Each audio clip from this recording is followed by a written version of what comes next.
Network connectivity issues can be a major source of frustration for end users and put IT professionals in the hot seat.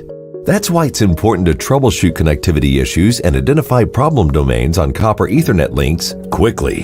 The Link Sprinter Pocket Network Tester is the perfect tool for the job. It rapidly identifies errors and documents network connectivity status and path information for every Ethernet link. Link Sprinter delivers these 5 essential network tests to the palm of your hand. Use the built-in low-power Wi-Fi access point to view detailed results on any mobile device. And collaborate via automated reports to Link Live Cloud Service. Link Sprinter provides accurate results in about 10 seconds. Contact NetAlly today and learn how to fix network connectivity issues faster.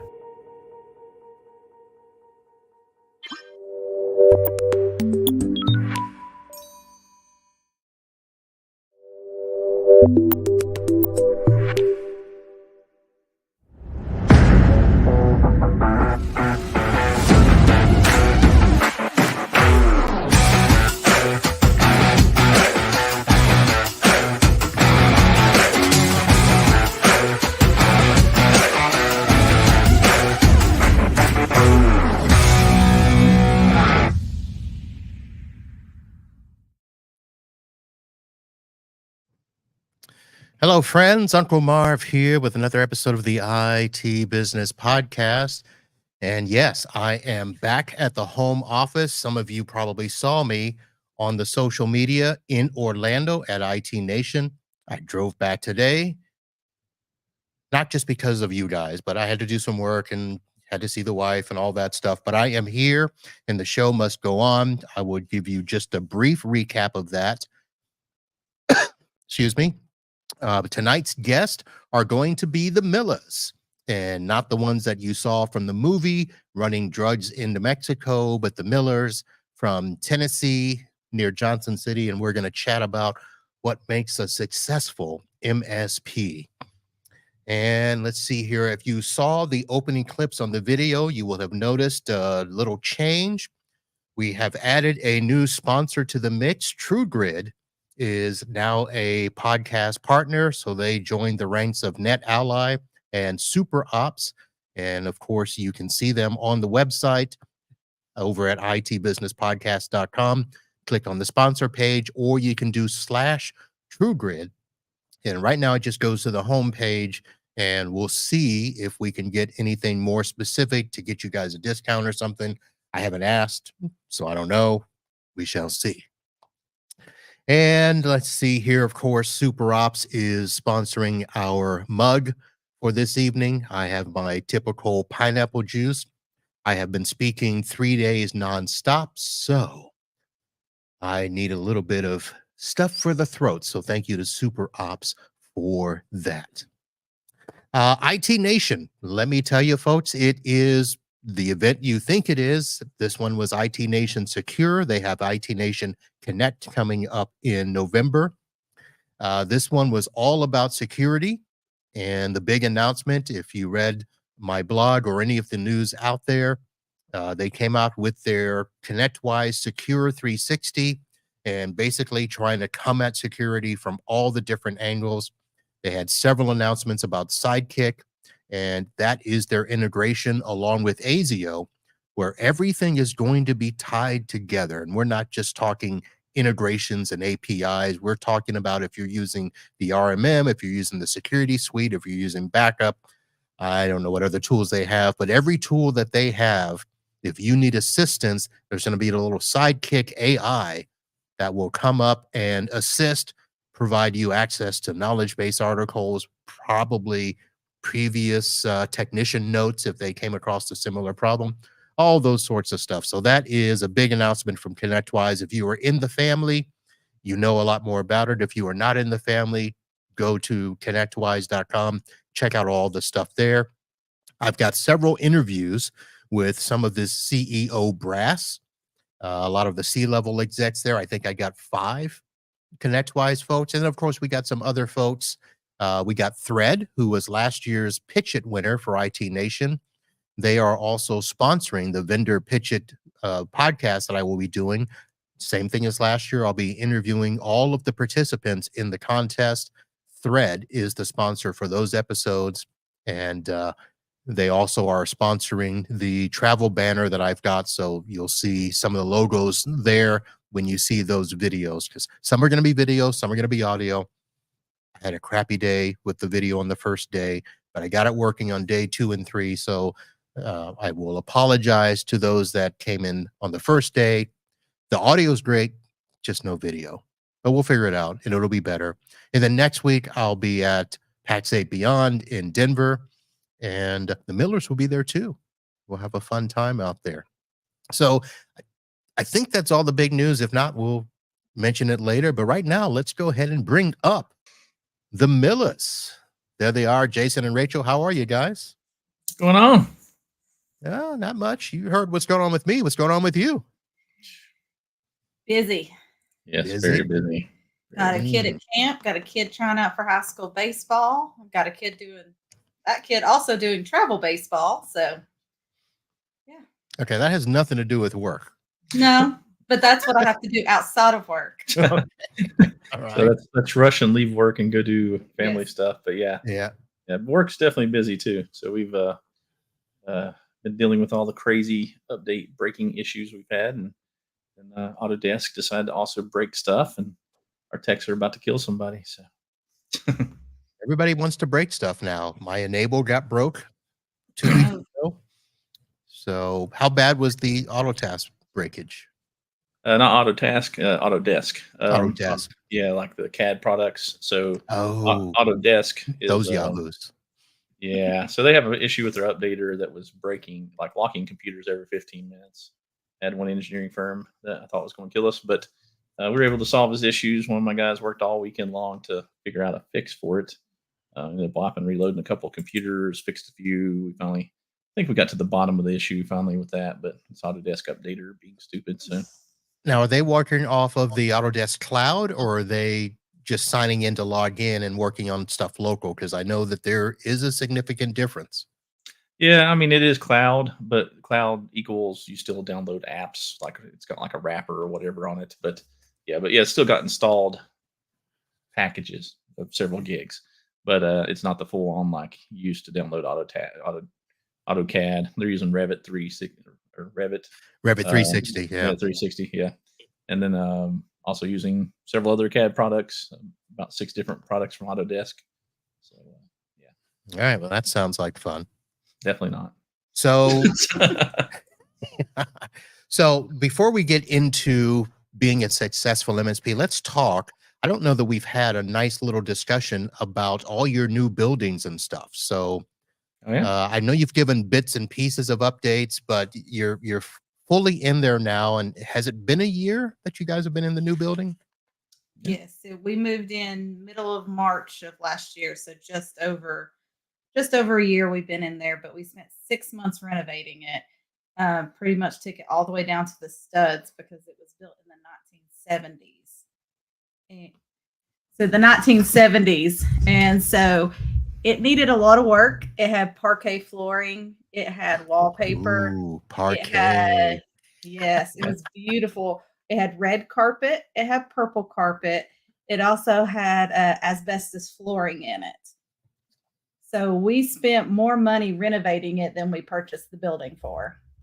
Right. That sounds like an HGTV episode. Yeah, if you want to call it that. I do have before and after pictures. We had a open house last month, in April, for like a 1 year to kind of let everybody come in, and I had big posters made of what each room looked like before and after. All right. Now, Yes. we should probably tell everybody, you guys are kind of a hybrid. You still have a store, sort of. Got rid of the store? 5 years ago or something, we got rid of residential. Yeah, we don't have a storefront at all. I mean, you walk in and we have a front desk, and yeah, we used to do residential back in the day. That's kind of how we started as residential. Moved in MSP model many years ago, and then it's probably 5 years ago, I guess, we got rid of residential, sold that part of our business off to another local IT guy that does nothing but residential. So that worked out well.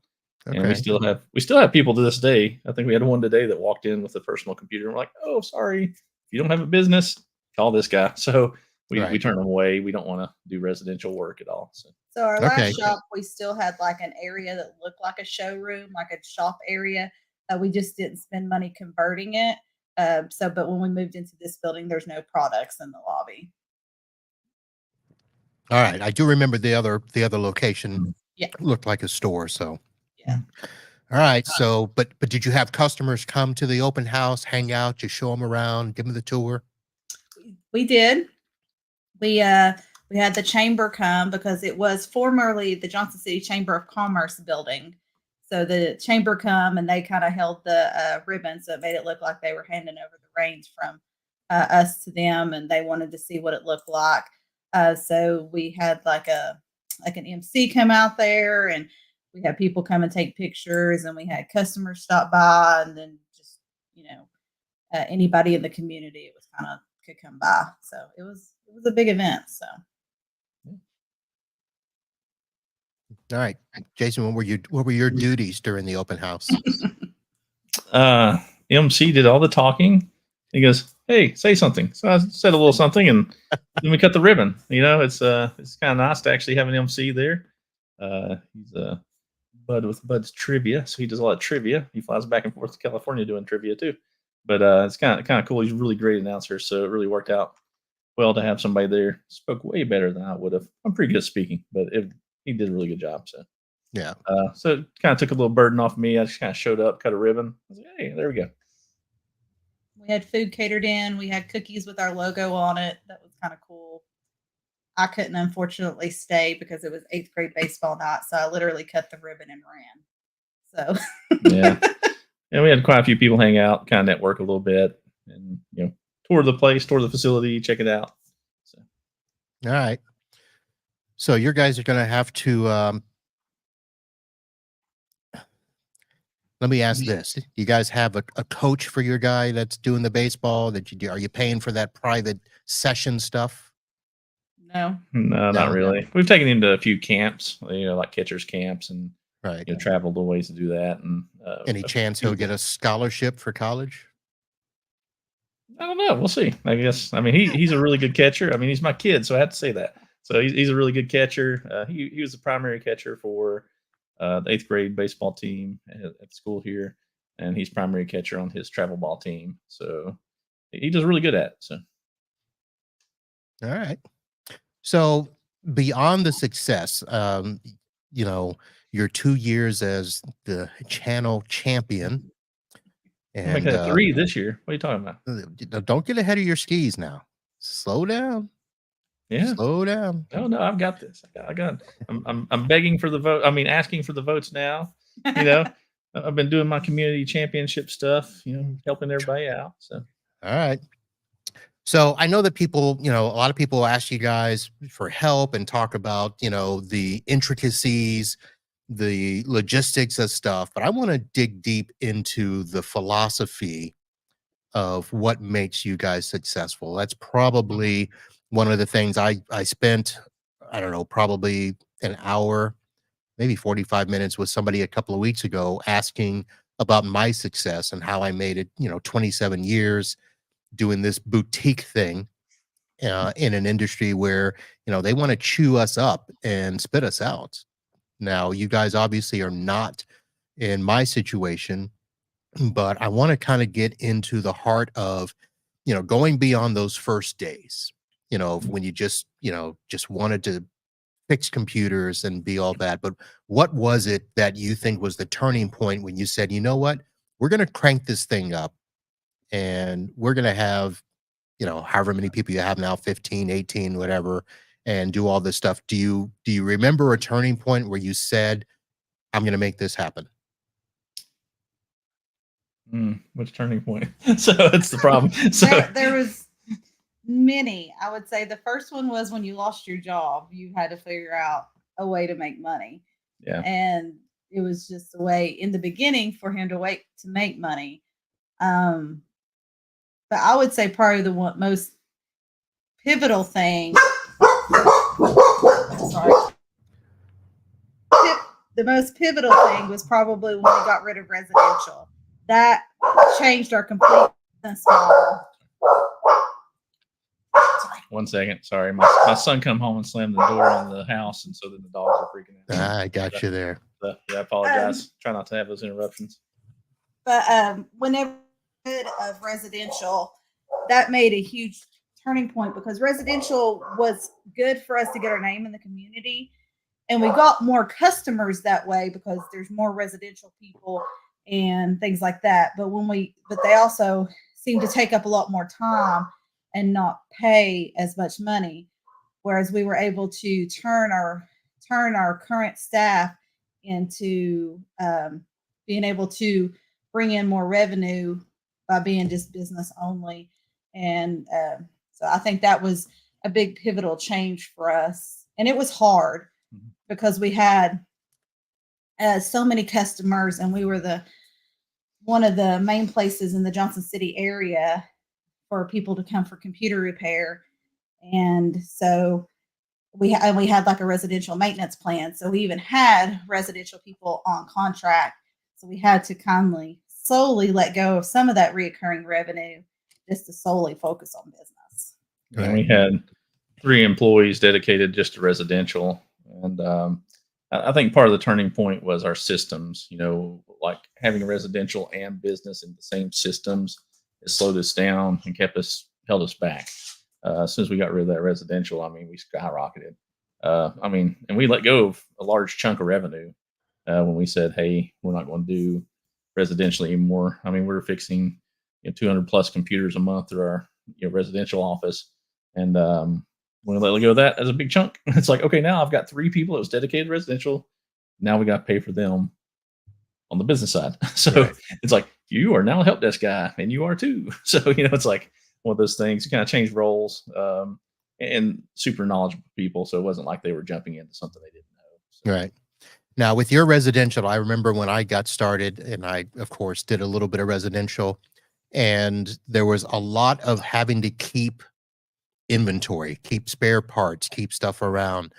I'm sure that also played a part in having to keep all this stuff and looking around and seeing things that you haven't installed in a year, 2 years and stuff. So was that part of the thinking is we gotta stop holding all this inventory? We still hold a lot of inventory. We hold different inventory now. Right. There is some things that we kept for residential that we still have in our office and we'll probably never use again. Yeah. Some old stuff. But this with computers, there were so many different parts that you just couldn't stock everything. There were so many different types of memory and sizes and speeds. The main things we kept were, just hard drives and maybe some universal power adapters. But we couldn't keep screens or.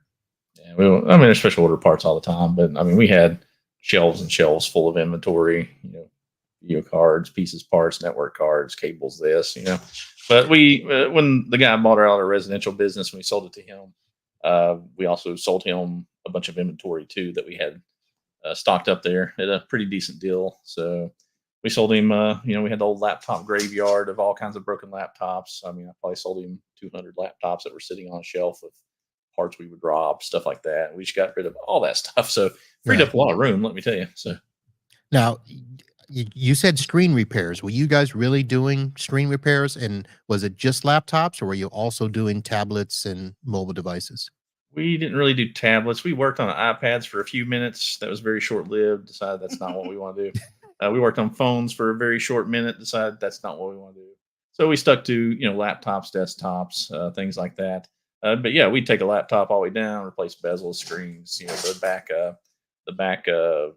covers, the palm rest, hinges, motherboards, soldered power jacks. We did the whole 9 yards. We were full on repair. I had 2 guys that would can solder really well. I can solder really well from past life, but yeah, we do all that stuff. Full on repair. If it's broke, we fix it. Now you said that it was hard. I imagine that part of the reason it was hard is because these were neighbors, friends, people that you had serviced over the years, and turning them away. How did that go over? Well, we sent out letters and emails and stuff like that. And of course, we got a lot of feedback like, no, don't want to do that. And "Oh, you're all so great. We don't lose you," and stuff like that. But we had to make a business decision to do that. And like I said, in the beginning, that large chunk of revenue we were making a year, and the 3 people that were employed doing nothing but residential, it's like, okay, we're taking a huge risk to convert these 3 people to business, and I hope we get more business work. But we've never had a year where we went down. We've always been going up, up, up, up on every year. So we weren't too worried, but it's always a worry when you're cutting a lot of not only reoccurring revenue from the maintenance plans, but also reoccurring revenue from constantly fixing stuff. So Yeah, but I mean, it was there, but it wasn't necessarily guaranteed or consistent, right? it's fairly consistent. I mean, you had your peaks and valleys for sure, but I mean, we were always busy. I mean, and you got to think in our area. We have the Tri Cities area. There's probably 180,000 people. So we're fixing consistently 200, well, 180 to 250, depending on a month, computers through our office per month. So, I mean, it's pretty consistent. I mean, some months are better than others, of course, but there's like 2 other people that fix computers in our area. It's not like one of these big cities where you got 30 people on every block or anything like that. So, Yeah, I think we have like 150 wow. here in Fort Lauderdale. So Yeah. it's a lot. Well, Now, MSPs here, we have probably like a dozen in the Tri Cities area. So it's not like, tons and tons and tons. So. Yeah. But there's So- also not as many people as you have. so that transition to MSP, were there some businesses that were not on board that you had to either bring on board or pass on as well?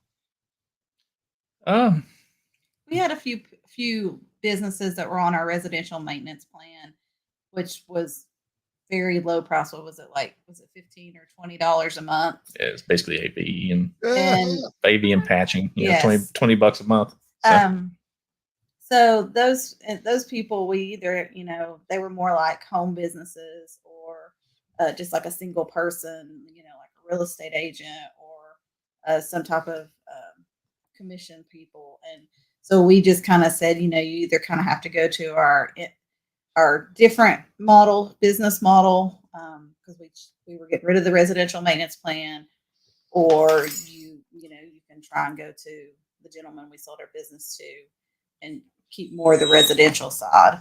And some people went to the residential, but then they would come right back and then they would pay for the business process. So. All right. Yeah.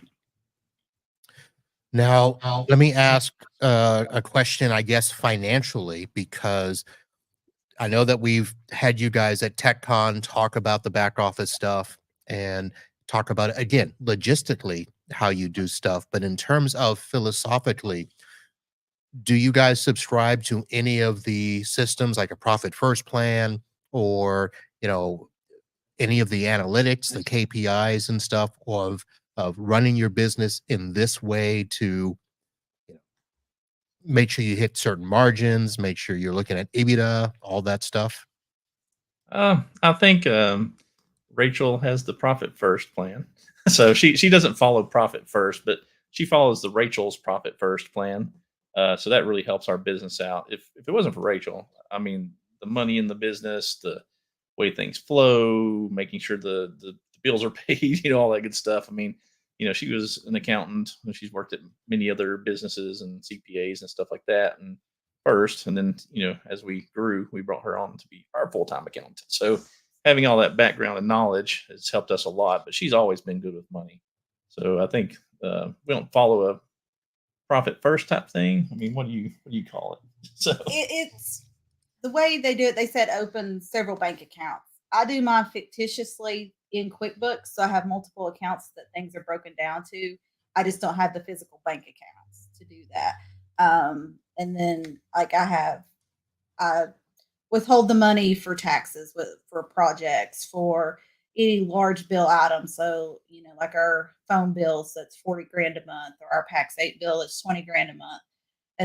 Every week I kind of take that money and move it over to be able to pay that bill when it comes due at the next month. So, but I just, like I said, fictitiously do it through different type of accounts within QuickBooks instead of moving money constantly within the bank. Okay. Yeah, she's very good at that. If we get paid for a large project, tens of thousands of dollars, that deposit up front, I always tell people don't be the bank. That's one of the lessons I've learned a long time ago. Don't be the bank. If you take a project, we take 100% of hardware up front, 100% of network cabling. The only thing we charge after the fact is our labor, because I figured if I'm out my labor, that sucks, but I'm out labor. If it's a large project, she takes that money that we're paid up front and sticks it in an account. And then when the project's finally completed, might be weeks, might be a month later, that's when she moves that money into, we now have money from a project, account. So it's not spent, touched, nothing. So our vendors are paid. Then we get the money that's left over put into our main account. And then also she does savings. So if you're a business, you should be saving. So that helps out a lot.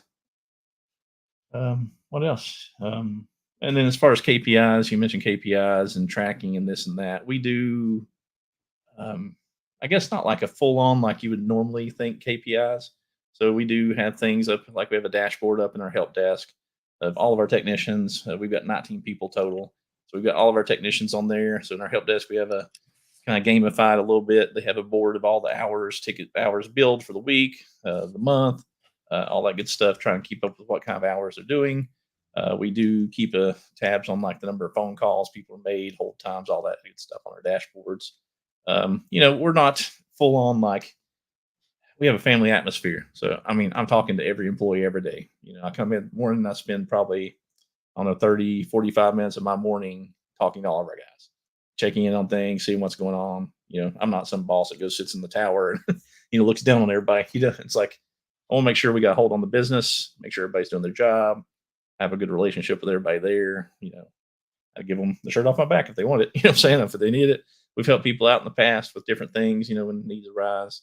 They've helped me out with things when the need arise, so it's a give and take a little bit. So, but yeah, it's kind of, like I said, family atmosphere. We do keep really close relationships with everybody there. So. All right. So two things I wanted to go back and ask about, but I'll start with the KPIs and stuff. So even though you have dashboards up, do you have some sort of efficiency chart that you're looking at in terms of, this hour, these employees need to be so, 80% efficient with their time or things of that nature? Do you have like allocations of how much is spent in your PSA with regards to, MSA work, project work, hardware sales, stuff like that?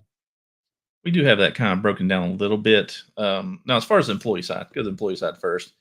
We do have these things that we look at, and I'm sure there's some IT guy out there or business that's like, you should be hardcore looking at this stuff. But really and truly, I feel like I have a pulse on what people are doing because I'm talking to them all the time. I see what they're doing all the time. I can see if you're goofing off. I can see if you're doing your job, So, and at the end of the day, I want somebody that's going to be there that can keep our customers happy, that can do a good job. And sometimes the guy that doesn't bill as many hours keeps our customers happier. You know what I'm saying?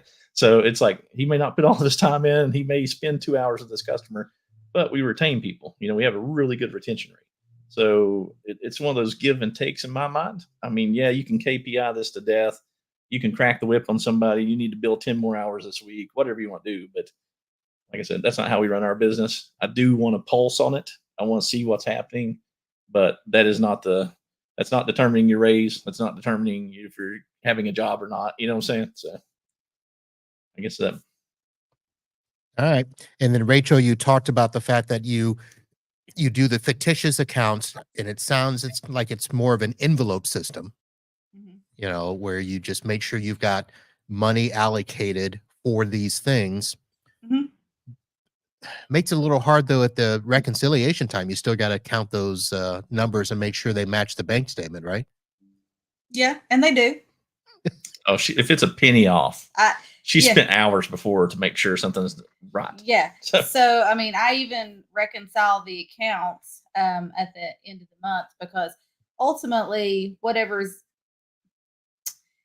So I have a holding account, and so I put $100,000, say, in my holding account, and then the next month I take 20,000 out, 50,000 out, then take 30,000 out. Then I go back. Those will offset each other once the job is complete. Right. Are you using QuickBooks? I'm using QuickBooks Online. Yes. And we use Autotask as our PSA, which we do all of our billing through that. The Okay. invoices flow to QuickBooks as well. So like every time we invoice somebody, it's in QuickBooks. So Nobody, I will tell you, people probably could not come into my accounting system and understand what I've done, but I do reconcile it every month because I have to create an entry to zero it out, and then I create another entry to start it at the next month.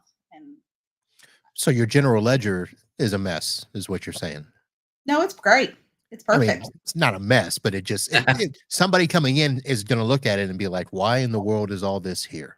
Yes. Because Yeah. there's going to be so many cancellations. Now, you guys are probably in audit territory where you make the amount of money where one day either your state tax, sales tax company may come in and audit you, or God forbid, Uncle Sam. So, if one of those people had to come in, how would you describe the system to them?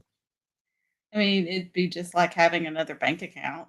I mean, it even has its own name within the system Right. that it goes in and out of. It's just transfers between the two accounts. well, most people wouldn't be looking at every single transaction there. I mean, typically P&L or sales tax report or something printed off. I'm sure we could, satisfy the sales tax. Yeah. guy, but I mean, they're going to look at, income and then a couple of invoices. They'll probably want to look at assets and all that stuff, as long as there's no cancellations, in that Cancellations regard. it's only between bank accounts. Yeah. The cancellations are only within those. Okay. yeah, and our stuff's always on the up and up. We're not no cash under the table or any of those crazy things. I mean, all of our stuff is run through the business properly. So the audit, I wouldn't be afraid of an audit. She's awesome at accounting, does it right. So I don't think it'd be a big deal. It's just always frustrating. But we don't talk about these things. That's when stuff happens when you talk about it. Okay. So if I get audited next week, I'm blaming you. Hey, you'll be ready for it. Yeah, it's just frustrating. But I mean, you're talking about it's moving the money within. It'd be just like having a bank account within there. I mean, having the account. I mean, you'd be making a lot of transfers between. Well, I mean, if you had the physical bank accounts, it would probably make it more, of an issue, because then they would definitely have to check, okay, did this money actually transfer? But within the system itself, no big deal. Bank statements here, they all match. Income, outgo, Yeah. And she's pretty good because at the end of the year, I mean, it takes her like a day or two, and she's handing the stuff off to our CPA firm to do the taxes. It isn't like a big ordeal to put it all together if you do it together the rest of the year. So yeah, we've got I don't know, I've got about 10 reports I print and send off, and then they send back a list of here, put these adjustments in your general ledger. Yep.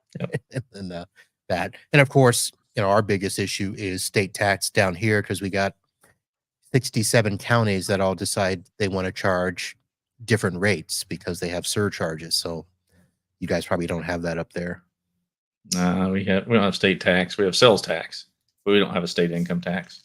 Yeah. Well, we don't have income tax, but each county can charge their own surcharge for sales tax. Oh yeah. So we do kind of have that. There's a state sales tax, then the counties can charge it, but they're all the same in this area except for one. I think it's a little different. One's a 0.25% difference, Yeah, but all the so- others are the same. Yeah. All right.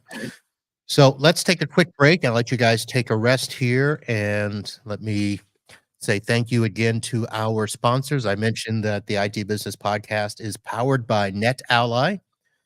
They're your partner when it comes to wired and wireless network troubleshooting, diagramming, all that stuff. And with their tools, including the link sprinter, you can troubleshoot connections sometimes in as little as 10 seconds. Head over to itbusinesspodcast.com/NetAlly to check them out. And I mentioned that our mugs are sponsored by Super Ops, the all-in-one AI-powered PSA RMM, where they will help you supercharge your business. And I mentioned TrueGrid. I don't have anything yet for them. Technically, they don't start till next month. But TrueGrid, your remote access solution that provides you the VPN proxy with multi-factor authentication that is easily set up by your customers and takes the worry out of remote access. Don't run your RDP naked. So, all right. So, let me see where we are here with you guys. Is the dog going to say hello or what's up there? Yeah. She can. Yeah. We got 2 dogs here, so they're both pampered princesses. So There we go. This is Miss Mabel. All right, she's the baby. wild All one. She's wild. She's almost 2. right. Do they go to the shop with you? They have. Yeah, sometimes, not every day, but they do. If not, they go to Mamaw Daycare. Yeah. My right. mom comes by and picks up our kids. Like they sleep in, now they're teenagers. They sleep into like, 11. Mama comes by and picks them up, picks up the dogs, takes them to their house. So yeah, All right. But they're spoiled. Yeah. Yeah. All right. So I've asked you some philosophical questions there. We got a little deep, but Izzy. what was that? This is Miss Izzy. Miss Izzy? Yeah, this is Izzy. She's not. Miss Izzy looks a little chubby. She is. She is. Yeah. She's very long and very short legs. Miss Izzy sounds like a petite name. Well, she's just Izzy. But This is Izzy. Hey, I'm sleepy. yeah, she's part Basset Hound, part Jack Russell Terrier. That's a heck of a mix. Short legs, fat paws, full of energy. Sorry, what were you saying? I apologize. Well, I was going to say let's shift now and talk about. I know I've asked you guys, what was it that was the pivotal point for you, but in terms now looking ahead, the question really is, how do you measure your success going forward? Do you have markers in place that you can look at and say, you know what, this is our path to success, and this is what's going to sustain us going forward? She looks at me like, what? So, yeah. So there you go. You take this one. Really deep questions here tonight, Marv. Dang. Yeah, really. So yeah, I mean, every year we've grown quite a bit. We're growing by a substantial amount every year. So we're trying to keep that growth going. We're stepping up our game on some processes and internal things to try and keep things in line as we've grown. The more employees you add, the harder it becomes to keep everything straight, keep everybody on the same page, keep things rolling in a standard way. Even if you have standard operating procedures or things you're supposed to do, sometimes they don't get done that way. And of course, when you're back when I was the sole employee of the company, it's like, I want everything 100% perfect. I'll, kill it till it's done. But nowadays it's like, okay, well, if I get it 90% perfect because I'm not the one doing it, you have to kind of let that go a little bit and let the employee do it 90% perfect. So that's the biggest thing. This year has been really set. Our growth goals have been, we don't really set like hey, I'm trying to achieve this X mark of money or anything like that. Usually, like this year, I set 4. Usually, try and do something per quarter. So first quarter was Data RMM deployment. We signed up for Data RMM last year at the end of the year. Second quarter was changing up some stuff with our systems. Third quarter, we're going into straightening out our auto task PSA, kind of getting some of our stuff more streamlined, a little bit more efficiency. And then fourth quarter is kind of left over to play with, more on the efficiency side of things. So my goal has been this year to try and get more efficiency in the business. Hence why we changed up some tools to be more integrated, more streamlined, things flow a little better.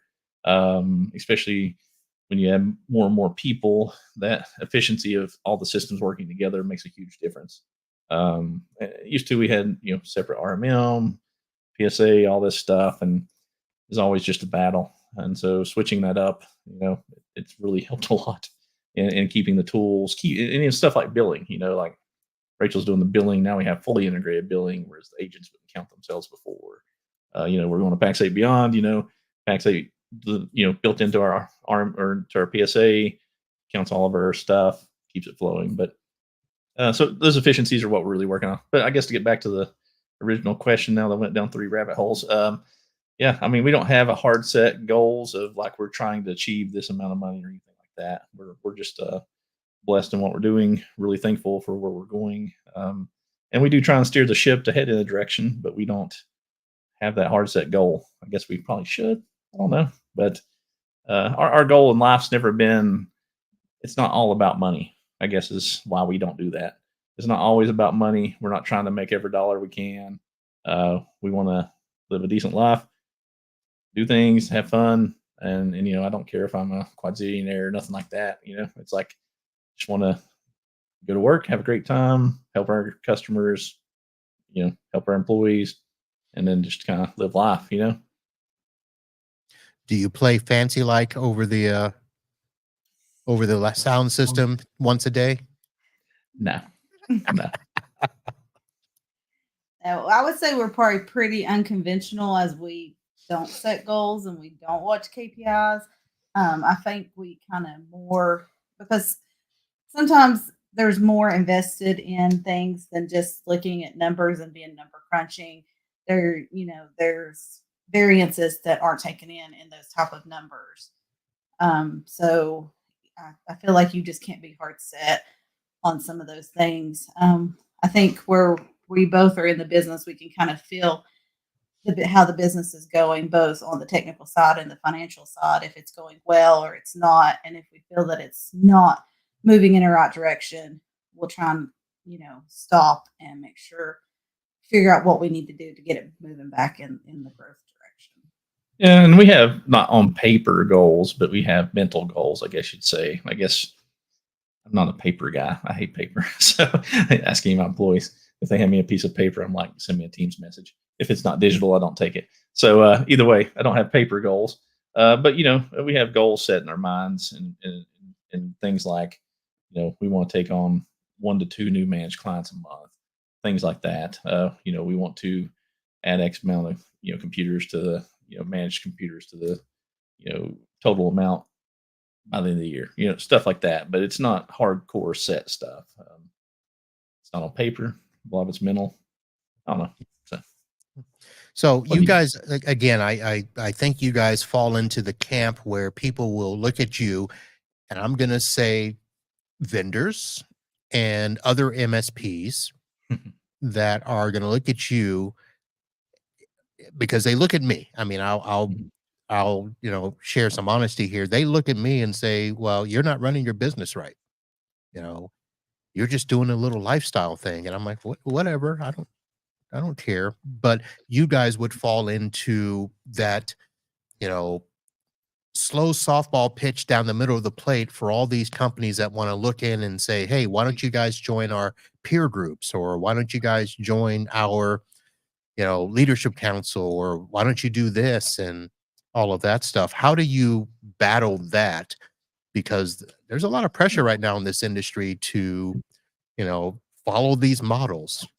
Yeah, I mean, I don't fit their mold, I guess. I don't know. And I am a member of peer groups, but I thought you were bringing up the conference we went to's guy. Is that where you're going with this? I don't know. I'm trying to slide into that. Yeah. Yeah. Because here's the thing. Some peer groups are, they are hardcore where you've got to bring in and open up with your books, and you've got to have those KPIs and all of those things. And people are hardcore with, telling you, well, you're not doing it right. You need to get out. Yeah. I'm not a member of that type of peer group. So community peer group, helping each other out. I'm a community guy. Me, I'm even our local competitors. I know, champ. Yeah. A community here, the belt. A community. Not so. I'm messing. But seriously, I've had a local competitor, come up to me, and he's like, and he's direct competing with me. I'm friends with most of the IT companies in the area. If you're listening to this and you're an IT company in your area, reach out to me. I'm more than happy to talk. I'm anti-competitive. I don't want to, I'm not going to share my secret sauce, whatever that may be, with people, but I'm more than happy to sit down, talk, have conversations. I had one of our competitors one day. He's like, I really like to learn all this stuff from you. And this guy's local to me. He's like, one of the days when I grow up, I want to be like Unbound Digital. It's like, okay, well, that's kind of cool. It feels good, but I was like, okay, and and we talk about things to help each other out. But yeah, I don't know if it's one of those things. I'm more community driven, more people driven than I am KPIs and all that stuff. So, but I think you're sliding into Rachel's thing here. So I want. Yeah, let's slide into that. Get MSP splained. Well, this is to me, this is kind of introduced this here. This was we were at the say a Connect conference, and my account manager introduced us to a guy standing at a table, and basically he's one of those definitely a number cruncher guy, I'm sure, and that didn't go over well with us, so we don't fit that mold. So I'll let Rachel tell you the rest of the story. So the gentleman, after he was introduced, he looked at Jason. One of the first questions he said was, "How many employees do you have?" This is within 2 seconds of saying hi. Of course. Then Jason said 20. He said, "What is your revenue?" And I said, 3.5 million. And he says, "What is your net profit?" And I said, "It's probably about 15%. He goes, "Mine's 27 and you're overstaffed." And looked at me and said, "You need to be watching your KPIs," and kind of just looked at me like I didn't know what I was doing, and just I'm assuming thought that I was just the bookkeeper because my wife or my husband owned the business, which is not the case. That doesn't go over well. It does not go over well with me that I just got the job because he's my husband, because I have a degree in accounting and did this well before.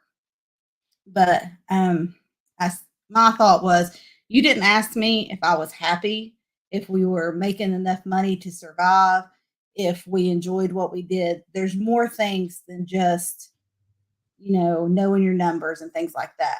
Jason and I are very happy with and comfortable with the life that we have. Our employees are very comfortable. We like them.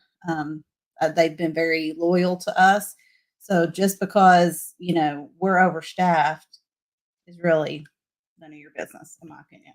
Well, we have the staff to help our customers. So yes, I mean, if you want to look at the KPIs, we probably have an extra staff or two, but we're the only competitor, the only IT guy in the area that live answers a help desk. There's no one else that does that. No one live answers a help desk, especially with your employees in your office that's not outsourced. So that's one of our biggest selling points is, customer service. And I need the extra people to provide that customer service. We have very little churn, very little turnover, and that's because we're rock stars. We do a great job. And we have, I think our closest competitor has 15 Google reviews. We have 275-star reviews. So, I mean, obviously we're doing something right. You know what I'm saying? Our customers say we do. So that's the biggest thing. It's just, I don't think we fit the mold of KPIs and cracking the whips and trying to get every little piece and part out of every employee's sweat equity in there or something like that. But we do try and pay our employees more. So, I'd rather give them more money than me take home more money. You know what I'm saying? It's not about that. So I want them to live comfortable. I want them to stay with me, and paying them, above industry average in our area. They're more than likely going to stay there for a long time. I mean, I've had one guy has been with me 10 years. So celebrated his 10-year anniversary the other day. So I was like, man, this is awesome. So, but we give really good raises every year. During the change of all these, I guess you'd say, minimum wage going up or whatever. We like one year we give them, 2 substantial raises. I mean, there's one year that we give some, most of our employees 12 to 15% raises, and it's like, just trying to bump them up there to keep with the average. I mean, there's a lot of companies out there that wouldn't do that. So a lot of that, this guy's missing. So this guy is like, you can't judge somebody in 5 seconds of meeting them based off of 3 questions. There's a lot more heart, soul, sweat equity that goes into a business than that. So. Yeah. I mean, there's so many factors. You mentioned some of them. There's also, where are you located? And what are you competing against in your area? You guys are in an area where, you've got some competition, but it's not a lot, and you guys can dominate your area. Down here, South Florida, it's hard to dominate, especially when you talk all 3 counties. It's not just Fort Lauderdale. I still have to compete with Palm Beach and Miami. So it's interesting. And yeah, Well, go ahead. I was just going to say, that's just like you mentioned, that's one thing. Our area makes a huge difference. I don't know if that guy's the $300 an endpoint workstation guy, like you see all over the Facebooks. But either way, I said Facebooks on purpose, by the way. That's I know. All my guy says that. So, anyways, the Facebooks. So you have to say it weird. So, anyways, Facebook. It's all over there. $300 an endpoint, $200 an endpoint. That there's not a single one of the dozen IT companies in this area selling $100 endpoint. You know what I'm saying? I mean, it's not that type of area. We are at the top end of the range. We used to be, a long time ago, we were kind of the low to mid range person. Then we've increased our prices. We've added more services, more security, more things to our stack, and we're above the cost of what other competitors are charging. So we're not the most expensive, but right at the most expensive. We're competing right with them. So, and I tell people we're not the cheapest guys. We're the guys that do it right. So, that's the thing to go along with the numbers and things like that. The amount of profits you can make is that per seat endpoint is not $300 in this area. So, Well, there's just not one mold for every business. Yeah. Everybody, like you said, every location's different. Everybody's stack's different. Everything's just different. So you can't really compare, us to anybody else. Especially somebody starting off. It's just two different ends of the spectrum, and that's what a lot of people do is they just try and compare, and it's just really not a good thing to do. Yeah. Yeah. And if I said, hey, customer of mine, even $100 an endpoint, I would not have any business. You know what I'm saying? I would love to charge $100, $125 an endpoint. There's people out there, it's like, oh, it's on the value and the way you sell it. Come to Tennessee and show me that you can sell $125 endpoints. I'd love it. Or $300 endpoints, especially. I was like, it's not going to happen. People here would freak out. So, yeah, I know that there are some down here that say they charge that, but I don't see it. I've seen a couple of proposals that I've gone up against, and to be honest, we're in the same ballpark.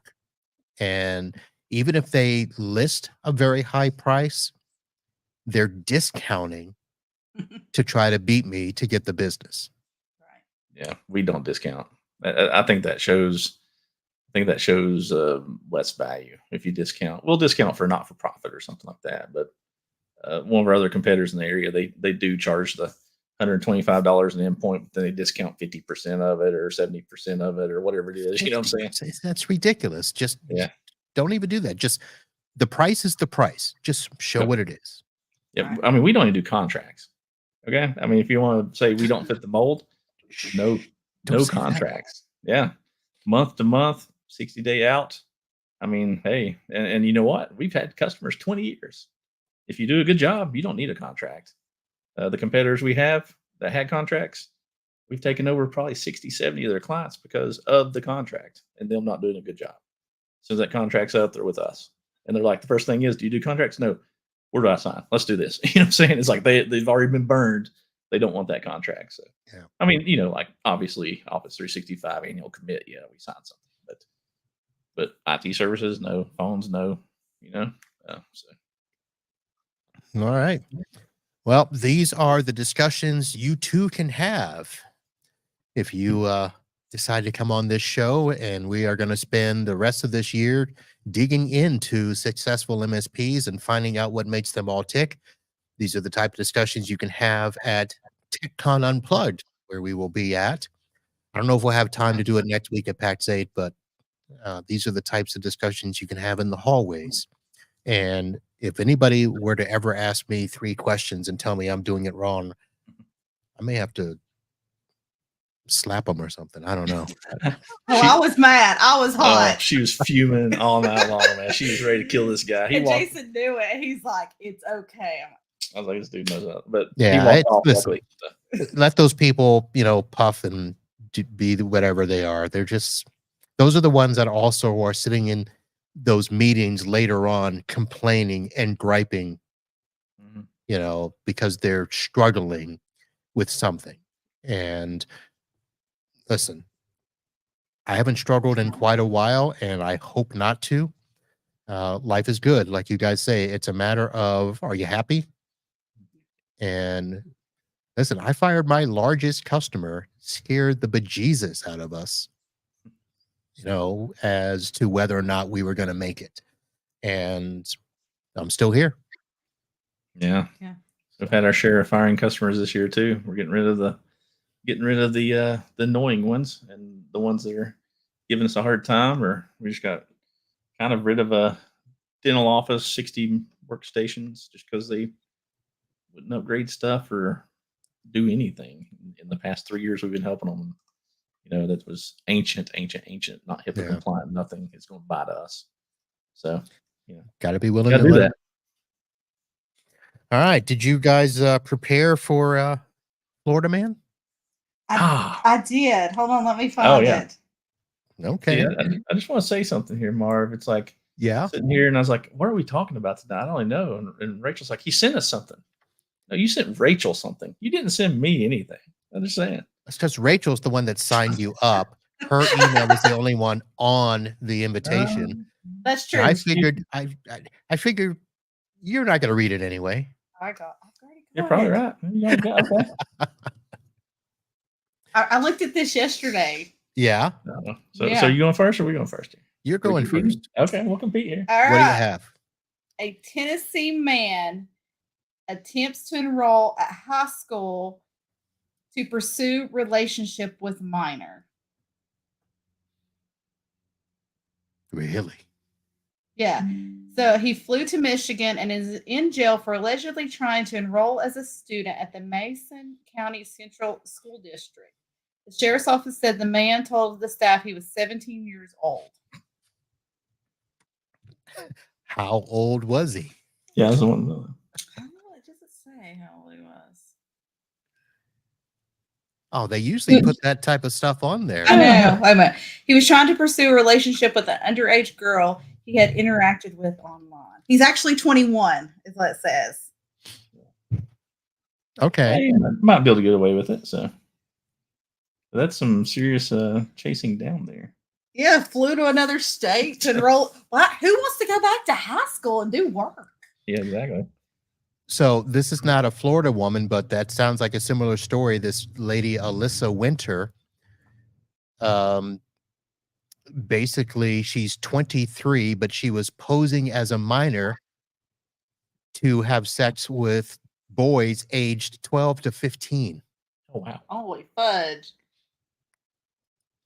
So I forget where she was, but it was not Florida. I think she's something like Seattle or some weird place like that.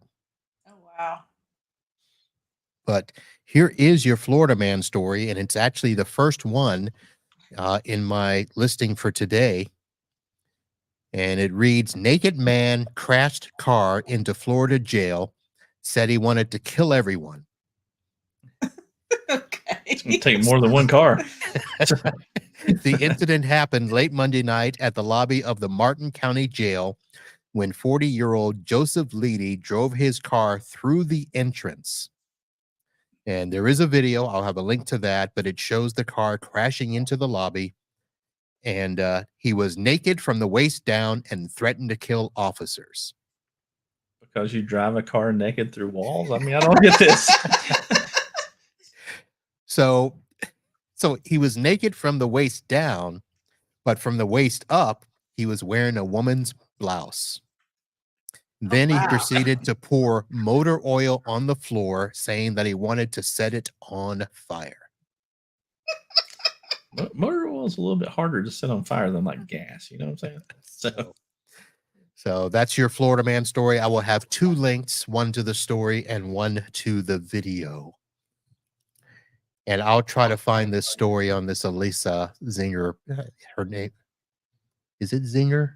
Yep, Elisa Zinger. 23, posing as a 14-year-old. I'll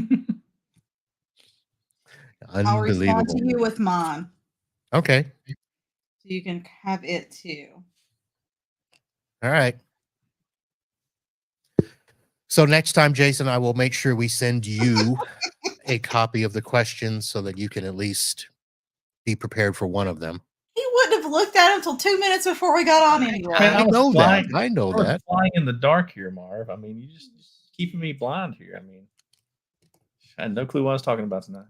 Listen, that's why I asked Rachel to join us, because sometimes you just like you did earlier, you'll start to answer the question and then you've got that little wandering eye, Yeah, and you'll be 2 doors down. exactly. This is what I have to deal with at work and with multiple people at the office. I have to steer them back. I'm like the work wife to like 5 of them to get them back on track because Yes. they'll be 2 doors down. Yeah, the best techs are always the ones with the ADHD and OCD. So I mean, just saying, it's she has to keep me straight. Or my best engineer is ADHD as well. I mean, it's just we're all over the place. It's millions of squirrels. We just can't get on order. So I don't know what the deal is. So. Are your customers ADHD too? No, I don't know. Some of them maybe. Someone's crazy. Someone's great. So. All right. I should also mention that the Florida Man segment is also sponsored by Super Ops. And trying to think if we talked Florida Man Friday when we were in Tampa with Juan and Nancy. I don't think we did. But we'll be talking more about Florida Man with them down the road. Well, guys, thank you very much. And thanks for being willing to sit and chat. I do want to go ahead and do a call out. I have sent out a request to some MSPs. We are going to be vendor heavy this summer as we deal with the Pitch It vendor profiles.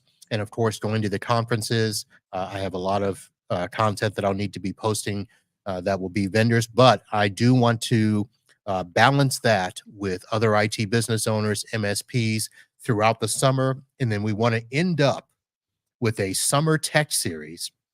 And I will describe that more in detail, but it is going to be a intense 5 or 7 episode peer group, something or another, but it's going to be an intense deal with if you are just starting in this MSP industry, or you're in your early stages and you want to know what does it take to succeed. I'm going to have veterans in the industry join us, and we will do podcast powwows. And I think we're going to have maybe somewhere between 8 and 10 folks join us, and we will have discussions and chat almost like a peer group, but without the commitment. And that will be a emphasis for later this year. So if you know of people that you want me to interview or have them be a part of that process, let them know. Send me a message, let me know, and we'll connect and focus on that. And that will be later in the summer, this year's version of the Summer Tech Series. And if you want to try to derail the channel champ, I would encourage you to get active on the Facebook and beat him to answering some of those questions there. Yeah, well, I've heard last year that everybody's going to vote for Rachel, but trying to beat her out. Keep it in the family, huh? Well, I don't know about that, but they said she was in the running last year, so I don't know. Of course. So, all right, guys. Well, we'll sign off here. I'm going to let the audience go, and then we'll continue on. Thank you all for participating in this live weekly event that we have here each Wednesday at 8 p.m. Eastern. Be sure to head over to idbusinesspodcast.com and hit follow if you're not following us. As I mentioned, we are going to be having tons of podcasts coming out. Jason probably listened to 20 in the last week trying to catch up to prepare for this. And we didn't talk about one of them, did we? Yeah, exactly. I was like, I listen to all these podcasts. I was behind on podcasts. I finally caught up. Yeah. So, that way you'll be notified whenever we have an audio version. We will have some additional videos that'll show up on the YouTube, but just itbusinesspodcast.com. Follow on all the social medias. We are on YouTube, LinkedIn, the Facebook, and the X. I am there as well. So that's going to do it, folks. We will be back next week. And I don't know when I'm going to do my swag reveal for IT Nation and PackSafe Beyond. We are scheduled next week to have Michelle Accardi from Lion Guard on the show. And so we're going to be busy, but I will do that. My swag is not yet unpacked for Orlando, so I will lay all of that out tomorrow and start to look at that. And then, of course, we'll be getting new swag next week in Denver, where I will see the Millers. Anybody else in the Denver area want to shout out and say hello? Mike Wise, any of the Denver folks out there, we shall be seeing you. And that's going to do it. So we'll see you next week. And until next time, holla.